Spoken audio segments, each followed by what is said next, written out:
빗소리가 창문을 두드렸다. 장례식장을 나선 노부부의 어깨 위로 검은 우산이 무겁게 내려앉았다. 3일장. 겨우 3일. 28해를 함께 살았던 아들을 떠나보내기엔 너무나 짧은 시간이었다. 조심하세요, 어머님. 조문객 하나가 비탈길을 내려가는 김영숙의 팔을 붙들었다. 하지만 영숙은 그 손길조차 느끼지 못했다. 그녀의 눈은 이미 초점을 잃은 지 오래였다. 화장터에서 피어오르던 하얀 연기. 그 연기 속으로 사라진 아들.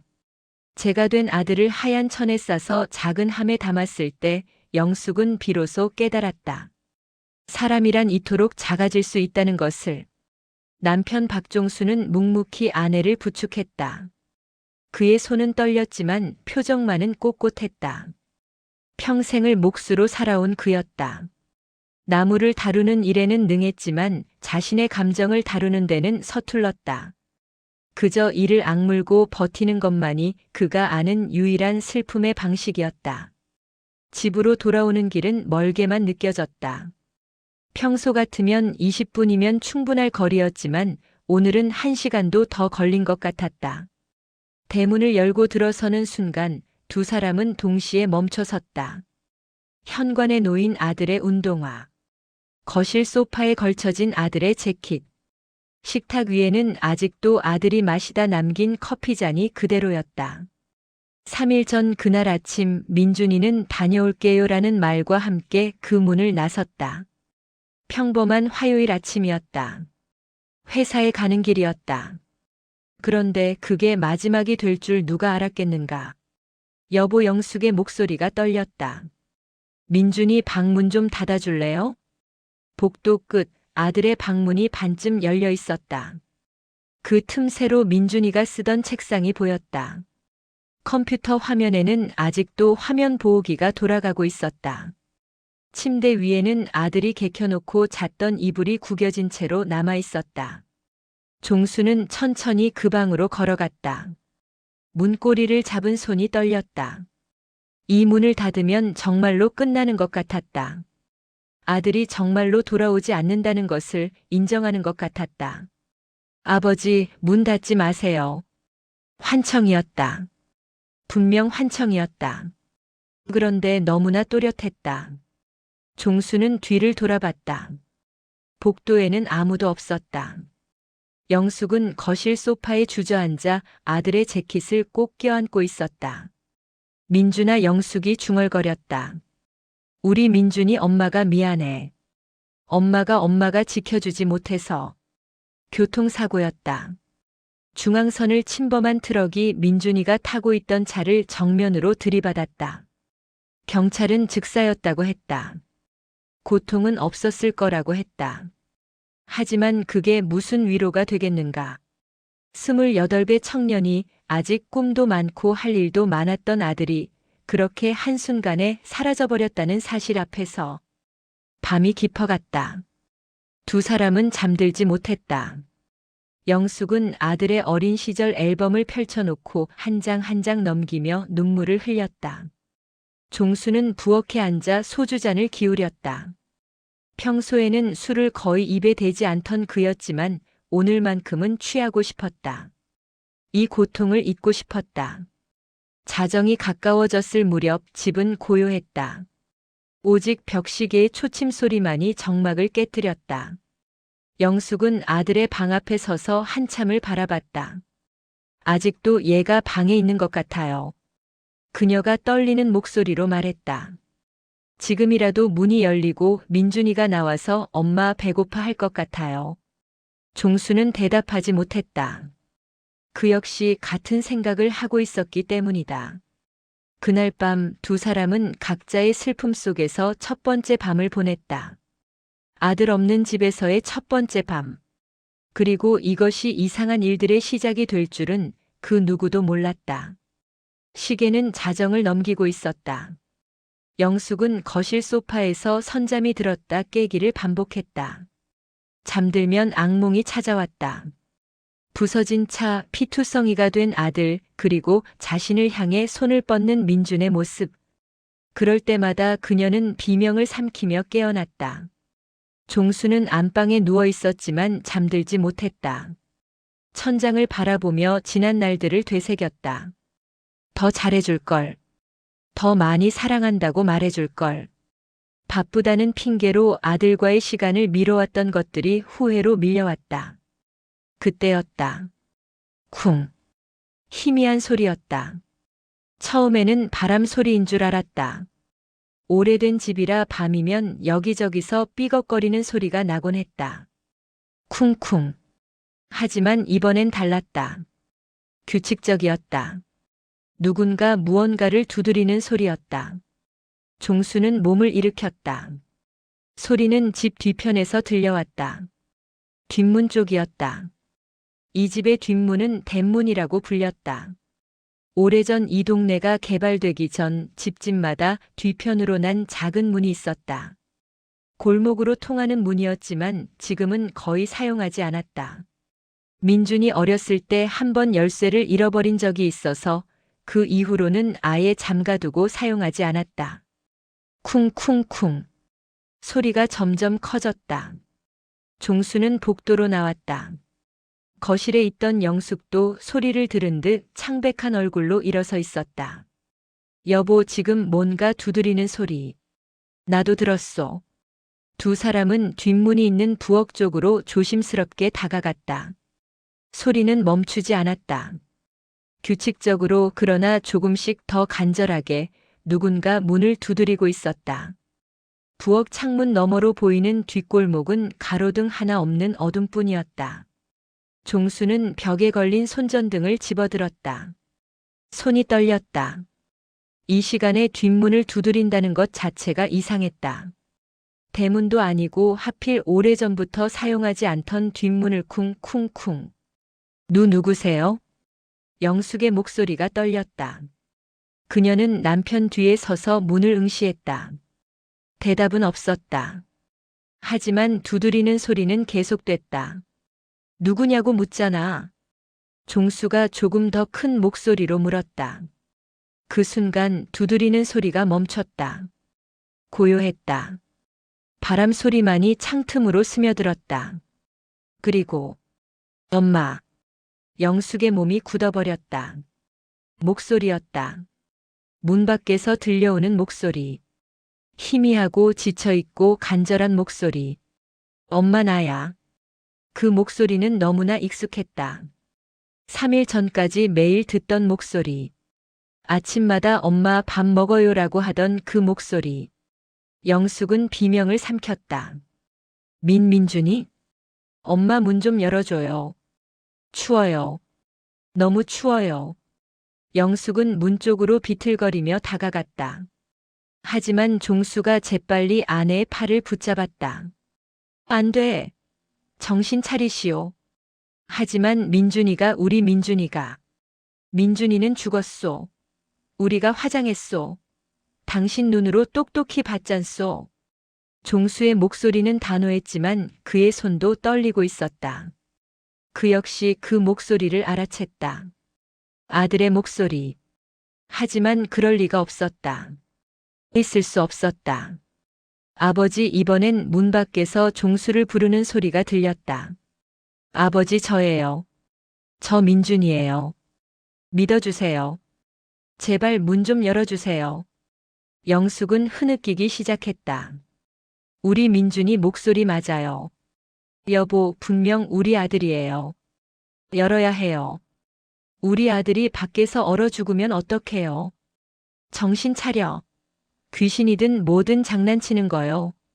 하지만 영숙은 남편의 손을 뿌리치고 문 쪽으로 달려갔다. 그녀의 손이 문고리에 닿았다. 차갑고 녹슨 금속의 감촉. 그녀가 문고리를 돌리려는 순간. 엄마, 고마워요. 문 아래 틈새로 무언가 보였다. 가로등도 없는 어둠 속이었지만 희미하게 보였다. 운동화. 낡은 운동화.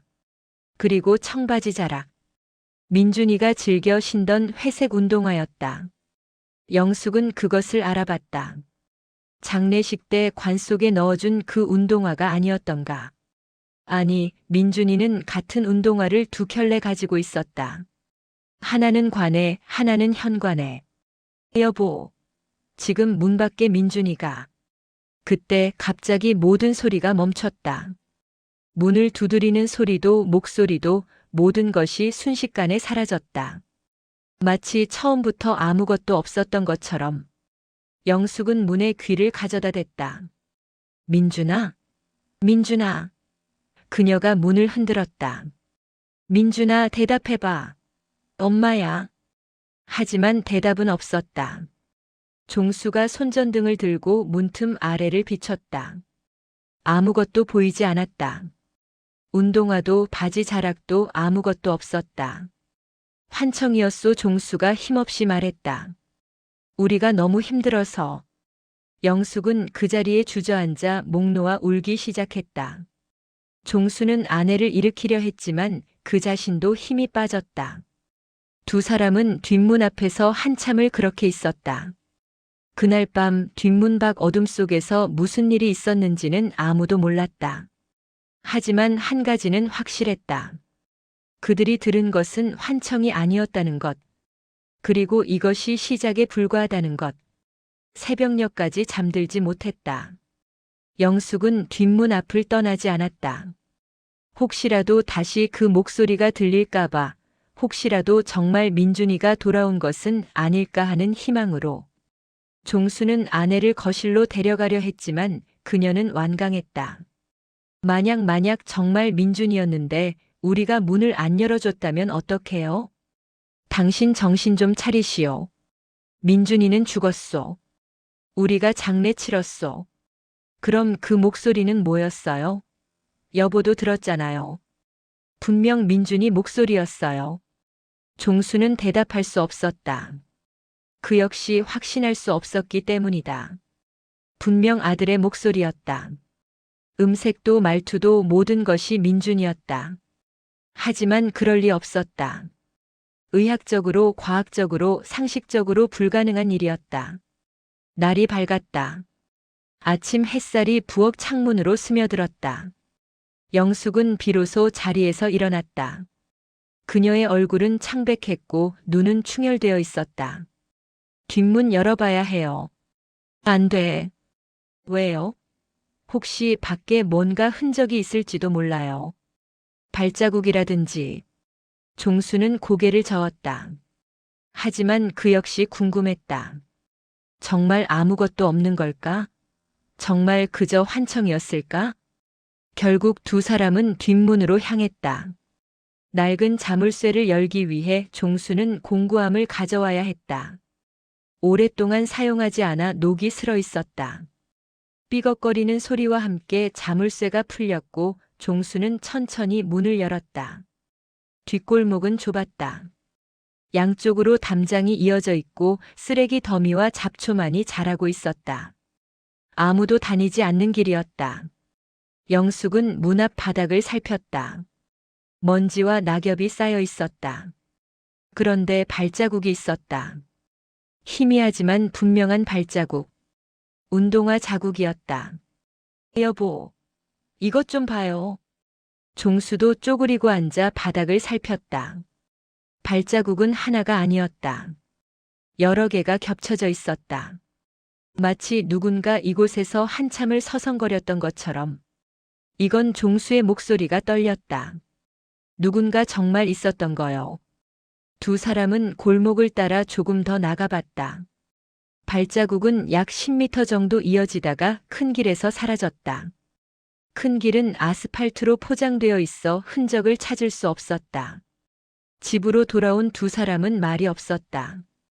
영숙은 민준이의 운동화를 가져와 발자국과 비교해봤다. 크기가 비슷했다. 종수는 그 모습을 말리고 싶었지만 그럴 수 없었다. 오전 10시쯤 옆집 이웃 황순자가 김치를 들고 찾아왔다. 어휴, 얼마나 힘드시겠어요. 이거라도 좀 드세요. 영숙은 멍하니 김치통을 받아들었다. 순자는 안타까운 눈빛으로 두 사람을 바라봤다. 근데 어젯밤에 무슨 일 있었어요? 무슨 일이요?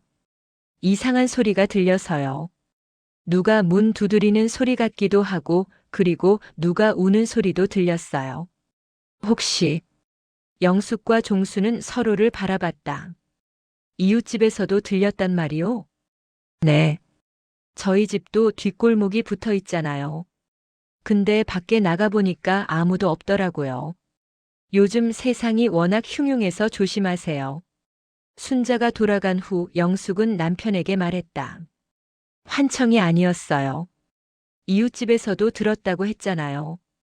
그렇다고 해서 그게 민준이라는 뜻은 아니오. 그럼 누군데요?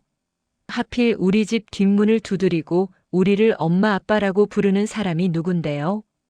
종수는 답할 수 없었다. 그는 일어나 거실로 갔다. 벽에 걸린 민준이의 사진이 보였다. 대학 졸업식 날 찍은 사진. 활짝 웃고 있는 아들의 모습. 민준아 종수가 중얼거렸다. 정말 너였니? 정말 내가 돌아온 거니? 하지만 사진 속 민준이는 그저 웃고만 있을 뿐이었다. 그날 저녁 두 사람은 다시 뒷문 앞에 앉아 있었다.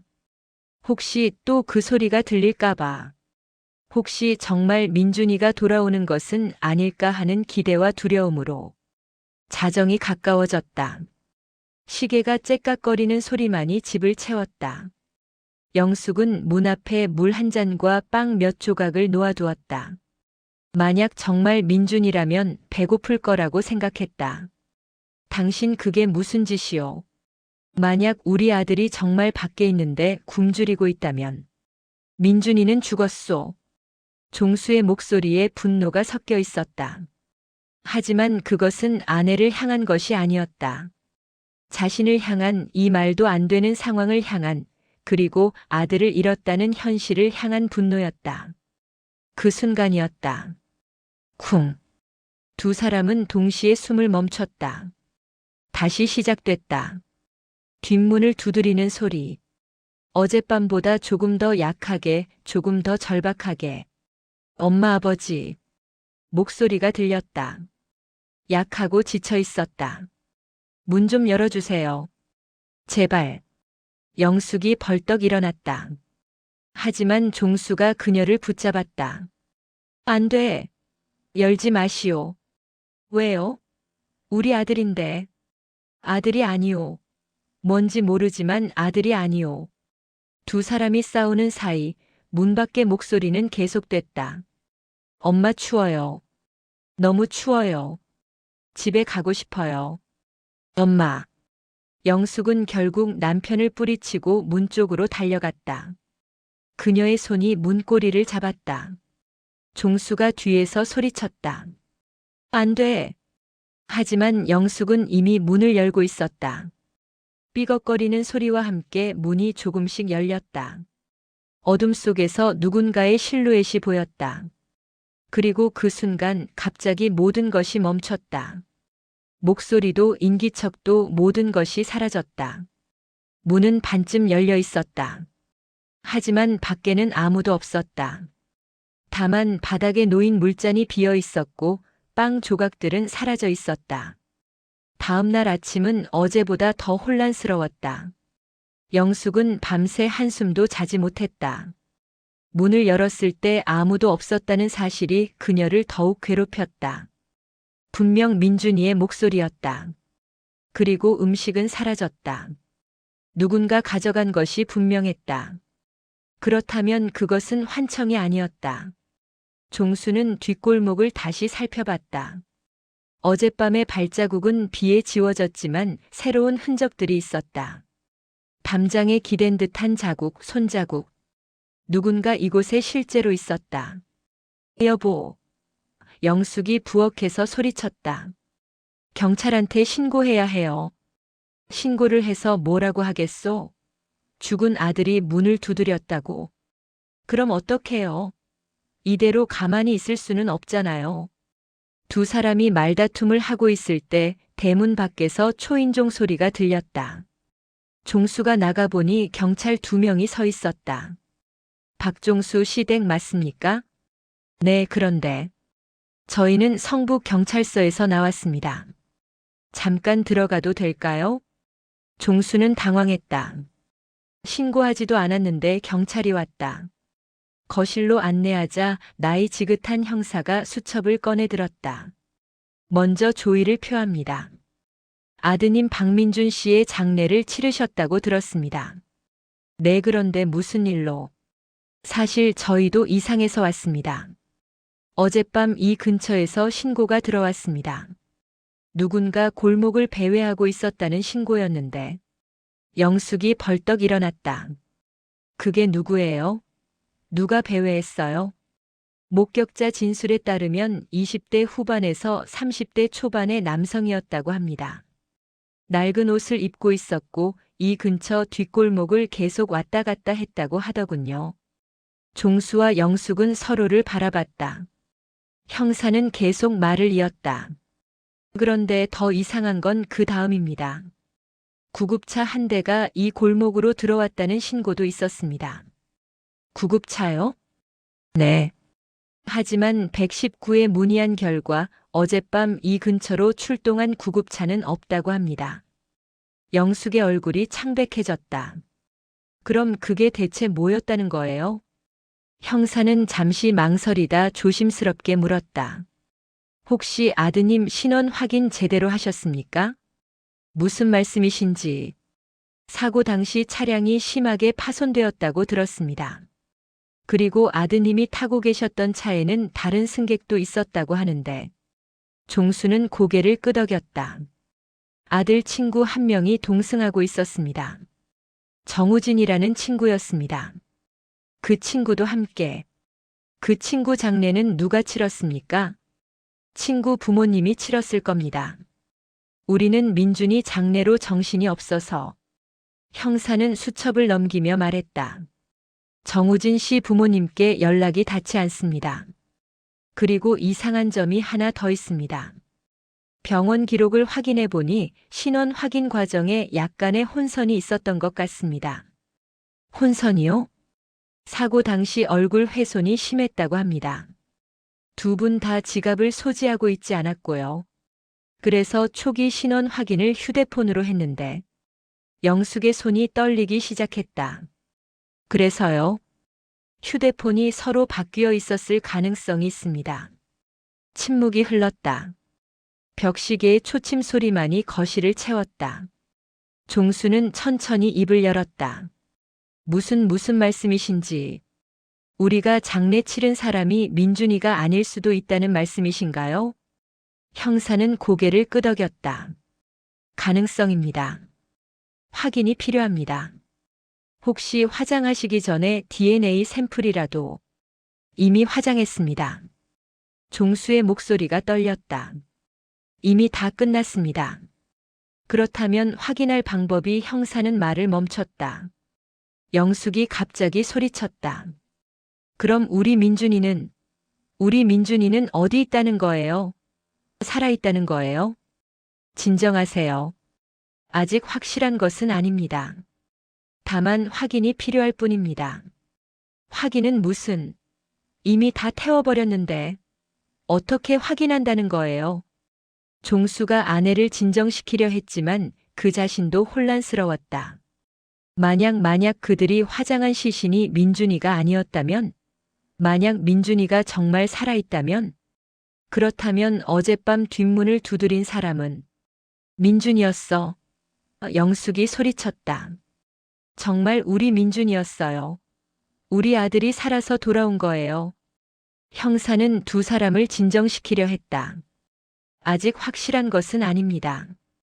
일단 저희가 조사를 해보겠습니다.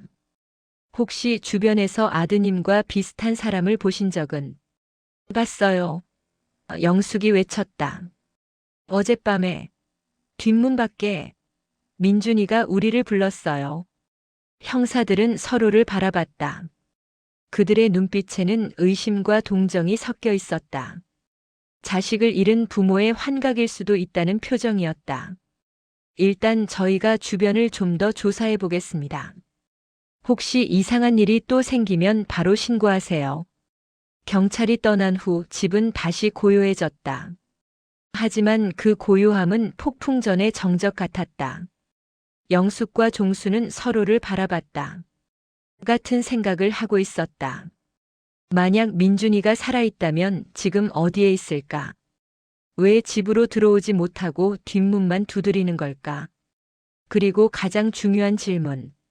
그들이 화장한 사람은 대체 누구였던 걸까? 경찰이 떠난 후 영숙은 주저앉아 울기 시작했다. 하지만 이번 눈물은 슬픔이 아니었다. 희망과 죄책감과 혼란이 뒤섞인 눈물이었다.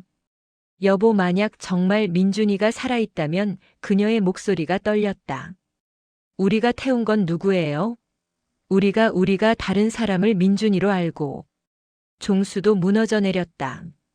평생을 강인하게 살아온 남자였지만 이 순간만큼은 견딜 수 없었다. 그는 벽에 걸린 아들의 사진을 내려다봤다. 민준아, 정말 살아있니? 내가 정말 우리를 찾아온 거니? 두 사람은 병원으로 향했다. 사고 당시 민준이와 우진이가 실려갔던 병원. 응급실 접수처에서 담당 의사를 찾았다. 박민준 씨와 정우진 씨 건으로 왔습니다. 의사는 컴퓨터 화면을 보며 고개를 끄덕였다. 아, 그 사고 기억납니다. 워낙 심각한 사고였어서요. 혹시 당시의 신원 확인 과정에서 문제가 있었습니까? 의사는 잠시 망설이다가 말했다. 사실 초기에 약간의 혼선이 있었습니다. 두 분 다 얼굴 손상이 심했고 신분증을 소지하고 있지 않았습니다. 처음에는 휴대폰으로 확인을 했는데. 그래서요. 한 분은 현장에서 즉사하셨고 다른 한 분은 병원으로 이송되었으나 수술 중에 사망하셨습니다. 그런데 나중에 확인해 보니 휴대폰이 사고 충격으로 서로 뒤바뀌어 있었던 것 같습니다. 영숙이 비명을 질렀다. 그럼 누가 민준이고 누가 우진이에요? 그건 정확한 확인이 필요합니다. 당시 혼란스러운 상황이었고 가족분들이 와서 확인을 하셨기에 우리는 얼굴이 심하게 훼손된 시신을 봤어요. 종수가 소리쳤다. 그래도 민준이라고 믿었어요. 당신들이 민준이라고 했으니까. 의사는 미안한 표정을 지었다. 죄송합니다. 당시 상황이 워낙 급박했고 하지만 확실한 건 두 분 다 사망하신 것은 맞습니다. 그럼 지금 우리 집 뒷문을 두드리는 사람은 뭐예요? 영숙이 울부짖었다. 의사는 당황한 표정으로 간호사를 불렀다. 종수는 아내를 진정시키며 밖으로 나왔다. 차 안에서 두 사람은 말이 없었다. 영숙은 휴대폰을 꺼내 민준이의 친구 우진의 어머니에게 전화를 걸었다. 하지만 받지 않았다. 여러 번 시도했지만 계속 통화 중이었다. 우진이 어머니한테 직접 가봐야 해요. 지금? 네. 확인해야 해요. 우진이 장례는 제대로 치렀는지, 혹시 그쪽도 우리처럼 혼란스러워하는지. 두 사람은 우진이 집으로 향했다. 작은 아파트 단지였다. 초인종을 눌렀지만 대답이 없었다. 한참을 기다린 끝에 옆집 주민이 나왔다.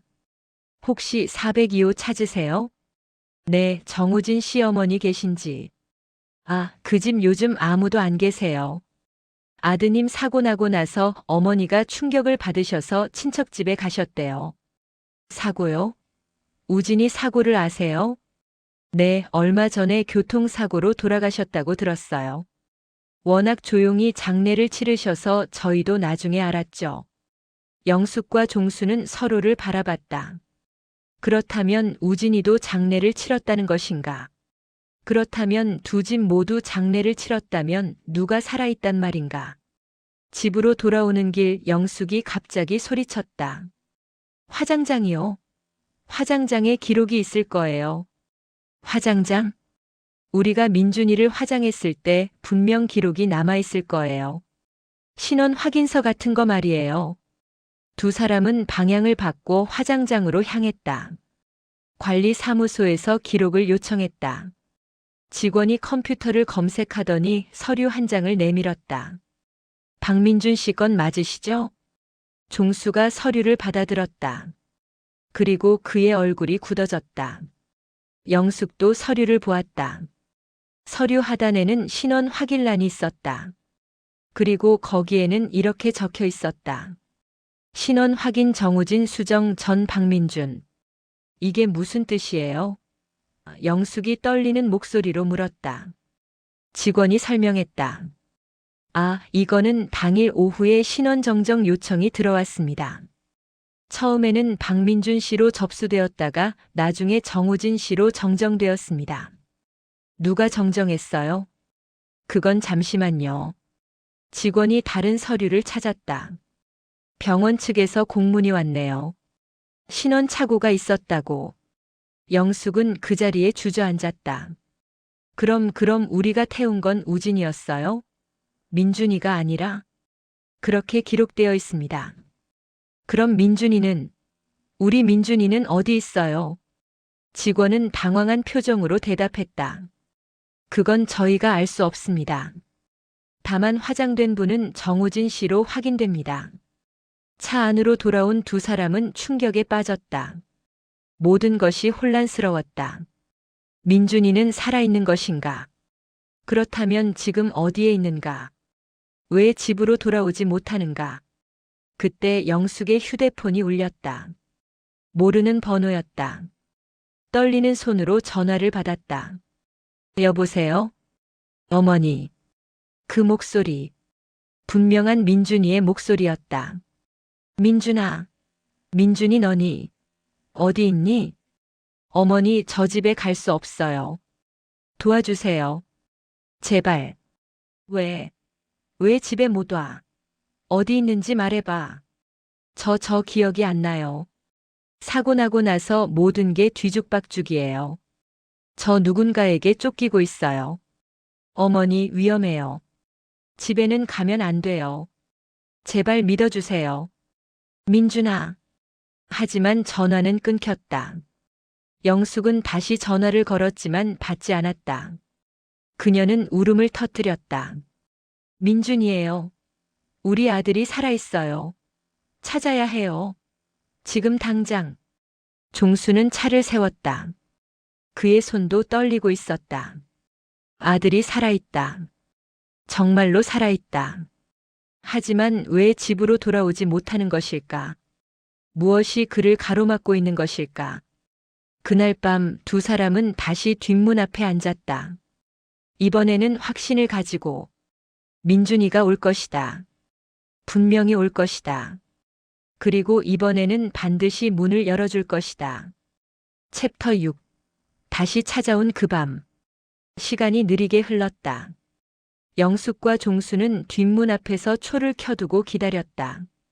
이번에는 물과 음식뿐 아니라 민준이가 좋아하던 과자와 음료수도 준비했다. 깨끗한 수건과 옷도 문 앞에 놓아두었다. 얘가 오면 씻기고 밥 먹이고 영숙이 중얼거렸다. 왜 이렇게 고생을 했을까? 우리 민준이가. 종수는 아무 말도 하지 않았다. 하지만 그의 주먹은 굳게 쥐어져 있었다.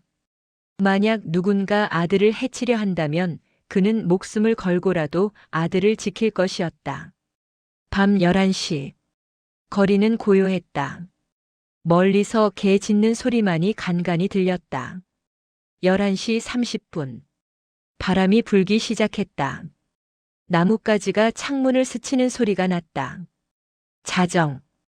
쿵. 드디어 왔다. 두 사람은 동시에 일어섰다. 이번에는 어젯밤보다 강한 소리였다. 더 급박한, 더 절박한 두드림이었다. 아버지, 어머니. 민준이의 목소리였다. 하지만 이번에는 달랐다. 목소리에 두려움이 섞여 있었다. 민준아. 영숙이 문 앞으로 달려갔다. 엄마야. 금방 문 열어줄게. 어머니, 빨리요. 제발 빨리. 영숙의 손이 문고리에 닿았다. 하지만 종수가 갑자기 그녀를 막았다. 잠깐만요. 왜요? 민준이잖아요. 종수는 문에 귀를 가까이 댔다. 뭔가 이상했다. 목소리는 분명 민준이었다. 하지만 말투가 조금 달랐다. 민준아, 너 지금 혼자니? 문 밖에서 잠시 침묵이 흘렀다. 네, 혼자예요. 아버지, 빨리 문 열어주세요. 무슨 옷 입고 있니? 아버지, 지금 그게 중요해요? 빨리요. 종수의 눈썹이 꿈틀거렸다. 민준이는 급한 상황에서도 존댓말을 흐트러뜨리지 않는 아이였다. 아버지를 아버지가 아닌 아빠라고 불렀고 빨리요가 아니라 빨리 좀요 또는 빨리 해주세요라고 했다. 작은 차이였지만 종수는 그것을 알아챘다. 당신 뭐 하는 거예요? 우리 아들 밖에서 떨고 있잖아요. 영숙이 소리쳤다. 하지만 종수는 조심스럽게 물었다. 민준아, 내가 초등학교 때 키우던 강아지 이름이 뭐였지? 아버지, 지금 그게 중요해요? 대답해봐. 이름이 뭐였니? 침묵이 흘렀다. 너무 긴 침묵이었다. 흰 흰둥이요. 종수의 얼굴이 굳어졌다. 민준이가 키운 강아지는 없었다. 민준이는 어렸을 때 개 알레르기가 있어서 강아지를 키울 수 없었다. 넌 민준이가 아니야. 문 밖에서 갑자기 분위기가 변했다. 목소리도 변했다. 문 열어. 지금 당장. 낮고 위협적인 목소리였다. 더 이상 민준이의 목소리가 아니었다. 영숙이 비명을 질렀다. 누구예요? 당신 누구예요? 문 열라고 했어. 쿵, 쾅. 문을 발로 차는 소리가 났다. 종수는 재빨리 문을 막았다. 영숙은 휴대폰을 꺼내 경찰에 신고했다. 제발 빨리 와주세요. 누군가 우리 집을 공격하고 있어요. 쾅, 쾅, 쾅. 문이 흔들렸다.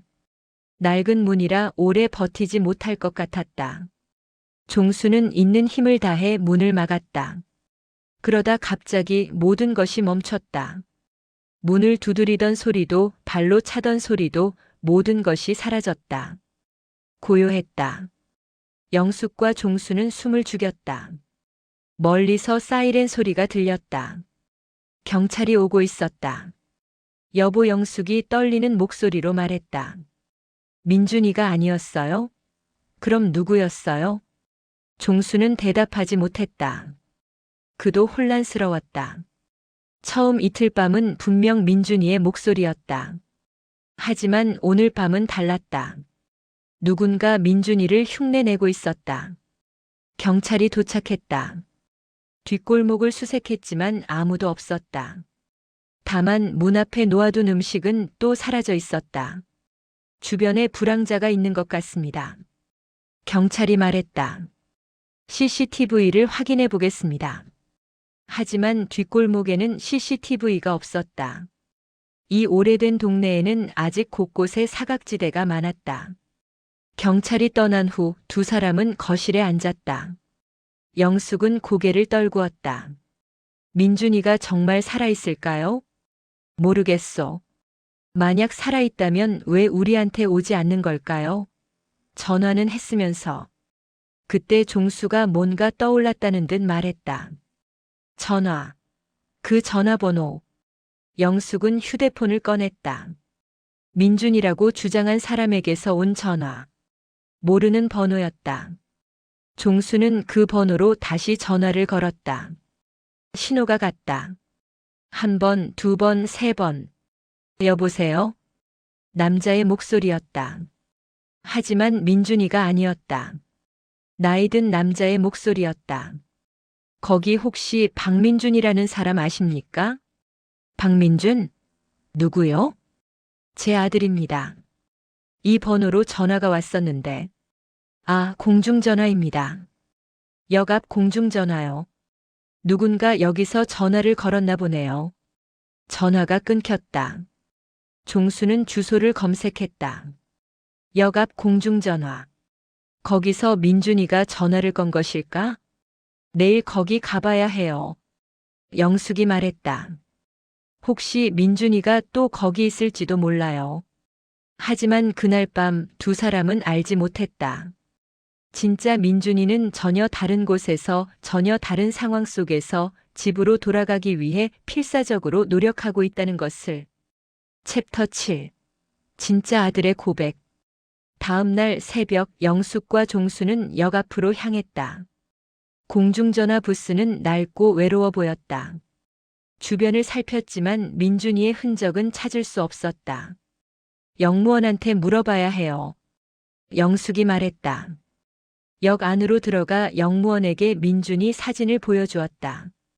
이 사람 혹시 보셨어요? 며칠 전쯤요. 영무원은 사진을 한참 들여다보더니 고개를 끄덕였다. 아, 이 청년 본 것 같은데요. 정말요? 네, 이틀 전인가. 역 대합실에서 계속 서성거리고 있었어요. 옷이 많이 더러웠고 다쳤는지 다리를 절고 있었습니다. 영숙의 눈에서 눈물이 쏟아졌다. 그 사람 어디 갔는지 아세요? 글쎄요, 한참 있다가 밖으로 나가더라고요. 어디로 갔는지는.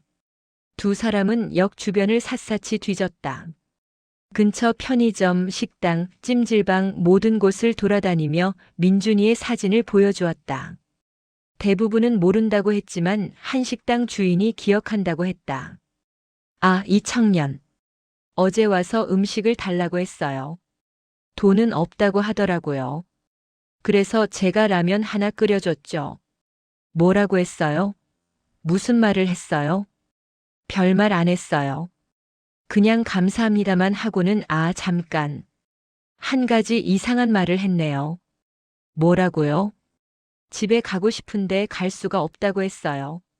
무슨 뜻인지는 모르겠지만 종수가 물었다. 그 사람 지금 어디 있는지 아십니까? 모르겠어요. 밥 먹고는 그냥 나갔는데 그리고 계속 뒤를 돌아보더라고요. 누가 쫓아오는 것처럼요. 두 사람은 계속 수색했다. 오후가 되었고 저녁이 되었다. 하지만 민준이는 찾을 수 없었다. 집으로 돌아오는 길 영숙은 지쳐 있었다. 민준이가 정말 우리를 피하는 걸까요? 왜 집에 오지 않는 거예요? 종수도 알 수 없었다. 영무원의 말대로라면 민준이는 분명 살아 있었다. 하지만 왜 집으로 돌아오지 못하는 것일까?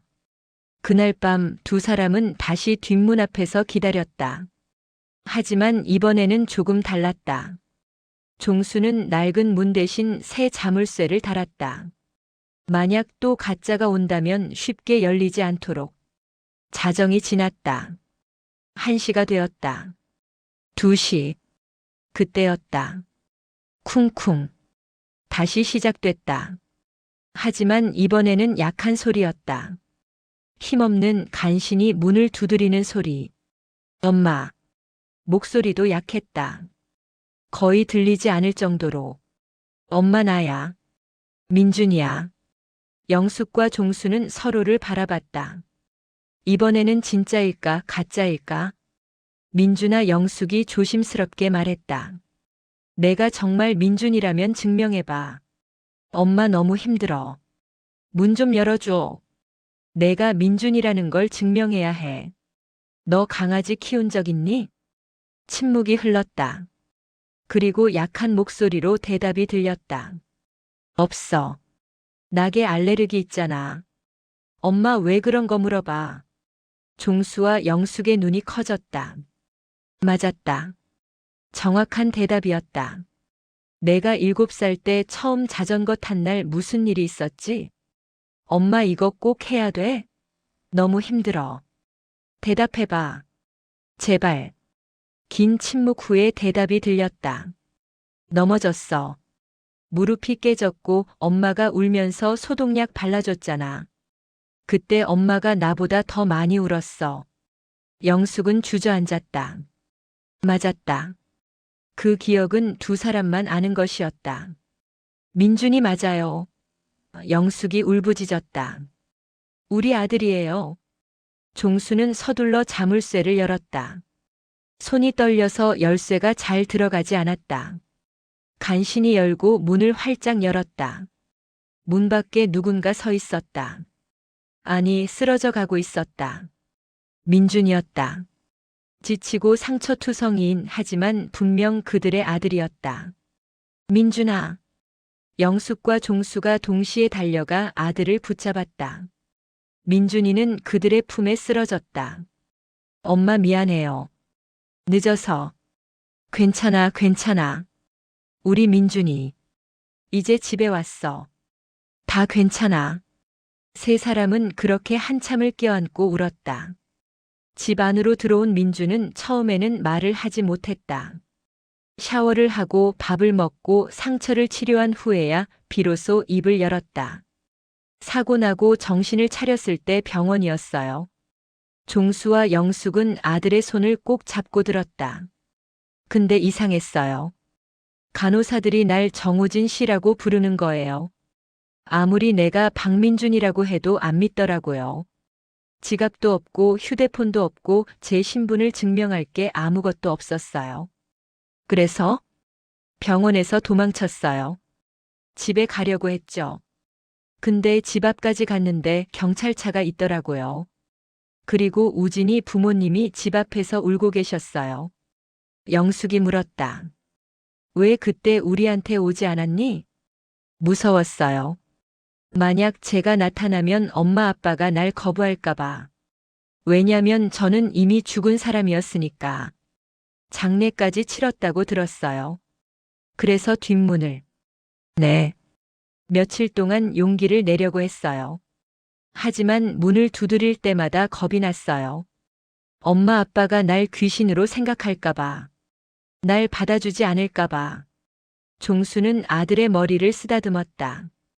바보 같은 놈. 내가 귀신이든 뭐든 우린 널 받아줬을 거야. 그리고 누군가 저를 쫓아다녔어요. 누가? 모르겠어요. 하지만 분명 누군가 제가 집에 오는 걸 막으려고 했어요. 어제 밤에도 뒷문까지 왔는데 누군가 제 뒤에 있었어요. 그래서 도망쳤어요. 영숙은 깨달았다. 어젯밤 가짜 목소리. 그것은 민준이를 쫓아다니던 사람이었을지도 모른다. 이제 괜찮아. 영숙이 아들을 껴안았다. 이제 집에 왔으니까. 다시는 안 보낼 거야. 그날 밤 세 사람은 거실에서 함께 잠들었다. 민준이는 부모의 품에서, 부모는 아들의 곁에서. 마침내 찾은 평화였다. 하지만 이것이 끝이 아니라는 것을 그들은 아직 몰랐다. 아침 햇살이 거실을 비췄다. 종수가 먼저 눈을 떴다. 소파에 누워있는 민준이를 보았다. 꿈이 아니었다. 아들이 정말로 돌아왔다. 그런데 이상했다. 옆에 있어야 할 영숙이 보이지 않았다. 여보? 대답이 없었다.